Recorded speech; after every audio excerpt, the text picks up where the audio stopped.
Hi friends, அஸ்ஸலாமு அலைக்கும். Welcome to Dubai spicy kitchen.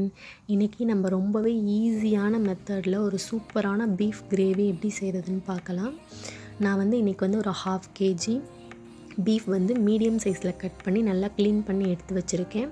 இதுக்கு ஒரு பெரிய சைஸ் வெங்காயம், அதே சைஸில் தக்காளி, புதினாமல்லி ஒரு கைப்பிடி அளவு, பே லீவ்ஸ் 1, பட்டை, கிராம்பு, மிளகு, 3 பச்சை மிளகாய். பச்சை மிளகாய் நீட் வாக்கில் கீறி எடுத்துக்கோங்க. இப்போது நம்ம இன்றைக்கி குக்கரில் தான் செய்ய போகிறோம். ஸோ நான் குக்கர் எடுத்துக்கிறேன்.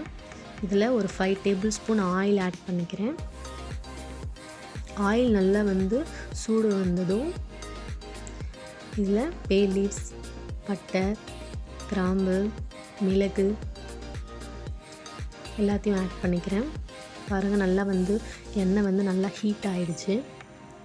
இதில் இப்போ நான் கட் பண்ணி வச்சுருக்கிற வெங்காயத்தை ஆட் பண்ணிக்கிறேன். வெங்காயத்தை ஆட் பண்ணி ஒரு 2 நிமிஷம் நல்லா வதக்கி விட்டுருங்க.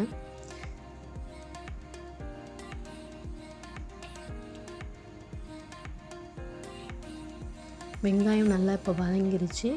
இப்போது இதில் ஒரு 2 tablespoon ginger garlic paste add பண்ணிக்கோங்க. இஞ்சி பூண்டோட ஸ்மெல் போகிற அளவுக்கு நல்லா வதக்கி விட்டுருங்க. இப்போது இதில் நான் கட் பண்ணி வச்சுருக்கிற பச்சை மிளகாய் இதில் நான் ஆட் பண்ணிக்கிறேன். அடுத்து தக்காளி ஆட் பண்ணிக்கிறேன். நீங்கள் தக்காளி ஆட் பண்ணும்போதே சால்ட்டையும் ஆட் பண்ணிவிடுங்க. உங்கள் டேஸ்ட்டுக்கு தேவையான சால்ட் ஆட் பண்ணிவிடுங்க. தக்காளி சீக்கிரமாக வதங்கிடும். எனக்கு தேவையான டேஸ்ட்டுக்கு நான் சால்ட் ஆட் பண்ணியிருக்கேன்.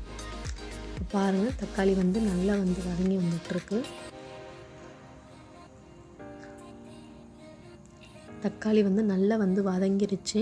இதில் நான் ஒரு 2 டேபிள் ஸ்பூன் தயிர் ஆட் பண்ணிக்கிறேன். தயிர் நல்ல ஒரு டேஸ்ட் கொடுக்கும். ஸோ நான் தயிர் ஆட் பண்ணி அதையும் நல்லாவே மிக்ஸ் பண்ணி விட்டுறேன். இதில் நான் 1 ஸ்பூன் மிளகாய்த்தூள், 1/2 ஸ்பூன் மஞ்சள் தூள், 1/2 ஸ்பூன் மிளகுத்தூள், 1/4 டீஸ்பூன் சீரகத்தூள் இதையும் சேர்த்து நல்லாவே மிக்ஸ் பண்ணி விட்டுறேன். இப்போது நான் கொத்தமல்லி தூள் ஒரு 2 டேபிள் ஸ்பூன் ஆட் பண்ணிக்கிறேன்.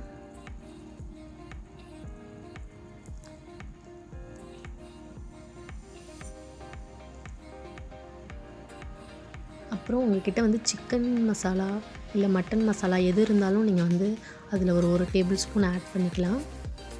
நீங்கள் 1/2 kg பீஃப் செய்கிறதுக்கு இந்த மசாலாவே போதும். இதில் நான் இப்போ ஒரு பெரிய சைஸில் உருளைக்கிழங்கு கட் பண்ணி வச்சுருந்த உருளைக்கிழங்கு இப்போ நான் அதில் ஆட் பண்ணிக்கிறேன். நீங்கள் குக்கரில் போகிறனால மீடியம் சைஸ்லேயே உருளைக்கிழங்கு கட் பண்ணிக்கோங்க.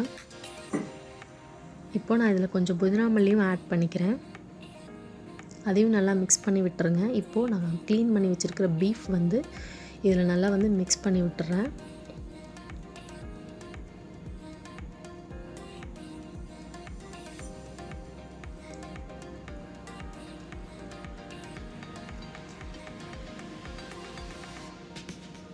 நல்லா ஃபைன் மிக்ஸ் பண்ணி விட்டுருங்க. இப்போது நான் இதில் ஒரு 1.5 கிளாஸ் வாட்டர் ஆட் பண்ணிக்கிறேன். பீஃப் நம்ம மசாலா எல்லாமே போட்டு நம்ம குக் பண்ணுறனால ஒரு 7லேருந்து 8 விசில் வரைக்கும் நம்ம போடும்போது தான் பீஃப் நல்லா சாஃப்டாக நல்லா வெந்து வரும். ஸோ நீங்கள் நல்லா வேக வச்சுருங்க.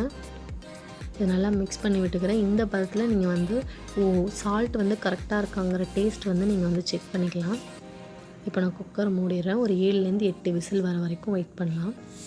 குக்கர் ஓப்பன் பண்ணிடலாம். ஒரு 8லேருந்து 9 விசில் வரைக்கும் நல்லா வந்துருச்சு. பீஃப் நல்லா வெந்திருக்கும். இப்போது பாருங்கள், ஒரு கிரேவி மாதிரி வந்துருச்சு.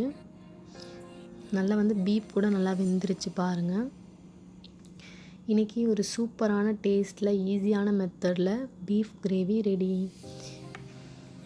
இந்த வீடியோ உங்களுக்கு பிடிச்சிருந்துச்சுன்னா, யூஸ்ஃபுல்லாக இருந்ததுன்னா மறக்காமல் லைக் பண்ணுங்கள், ஷேர் பண்ணுங்கள், மறக்காமல் சப்ஸ்கிரைப் பண்ணுங்கள்.